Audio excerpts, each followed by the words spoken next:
And so it happened that when that SS guy came through inspecting with his whip and his stick, hateful, strutting in, at that time my arms gave way and that drill came falling down.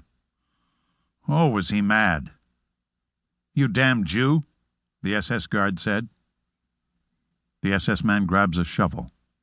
He hits Lubinsky in the back, crushing part of it. He kicks him when he goes down, then takes out his whip. Lubinsky curses the German. He is now beyond caring about his fate. I didn't care. I thought I was going anyway. The heck with him. What kept me going, I guess, was a fighting hate. I wanted to get out of there. I was going to get out somehow and kill those dirty sons of bitches. Every afternoon when the sun shines, 4 or 5 old women gather on a bench in the main square of Berga. The town is quiet today. Too quiet. A flag flaps. Children's voices carry from distant gardens of roses and sunflowers. An air of abandonment pervades the neighborhood. The plasterwork of the town hall is crumbling. The textile factory that once produced kit for the doped and indomitable East German Olympic team is a ghostly sprawl. A new clock scarcely uplifts a red brick train station that has not been refurbished in decades. In the west of Germany, after World War II, the past was quickly swept away. All the putrescent ruins of war were removed to make way for shopping centers and slabs of abstract art, and homes with geranium-filled window boxes, places so anodyne, so lulled by prosperity, they speak only of a placid existence and the rewards of striving. Chapter 2. Sucker Punch. Within days, the gruesome became commonplace.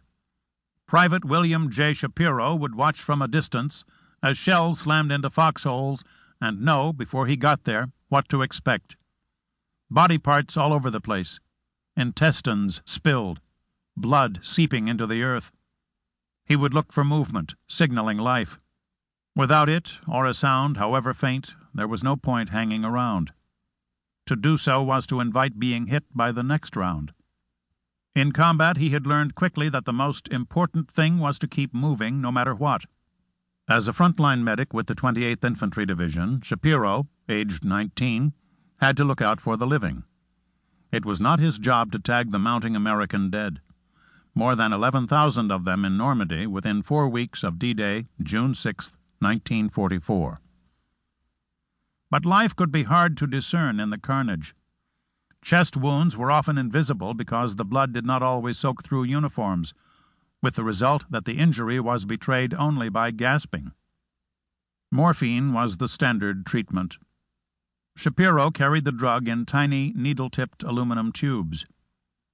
After giving the injection, he would tag the injured soldier to ensure that another dose was not administered too soon by somebody back at the battalion aid station. If a GI was hit in a limb, Shapiro would give the shot and apply a tourniquet. Then word was sent with a rifleman or runner for the litter-bearers to come and collect the wounded and the dead. Triage was done back at the aid station by the medical officer, but Shapiro could not help doing his own. He found that he involuntarily distinguished those who would survive from those who would not. Death did not advance unannounced. It clouded the eyes before occupying them entirely, a sudden blankness. As for his own mortality, in combat Shapiro scarcely gave it a thought. Through the French hedgerows he would follow 50 yards behind the rifleman of his platoon. If one was hit and shouted, "Medic!" he would rush forward to see what had happened. That movement, into a position where a fellow soldier had just been hit by shrapnel or a bullet, became automatic. Shapiro, through a mysterious process, was subsumed into his unit. An unspoken pact existed. The riflemen protected him until they no longer could, whereupon he tried to save them. His individuality, his life itself, had ceased to have much meaning. All that was left was what had to be done: provide relief where possible. The fear that haunted him on arrival in Normandy